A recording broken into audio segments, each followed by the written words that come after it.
اور صحیح چل نہیں پاتے تھے. حضرت عمرو بن جموح رضی اللہ تعالیٰ عنہ جنہوں نے جنگ بدر میں 4 بیٹے قربان کیے. 4 بیٹے معمولی بات نہیں.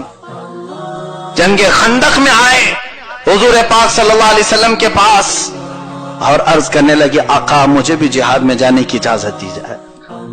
پیر کٹا ہوا ہے, چل نہیں پاتے ہیں, کھڑے نہیں ہو پاتے ہیں. رسول کریم صلی اللہ تعالی علیہ وسلم نے دیکھا عمرو بن جموح تیرا فلاں بیٹا بھی تو اللہ کے راہ میں کام آ گیا, دوسرا بھی, تیسرا بھی, چوتھا بھی, تم بھی آ گئے.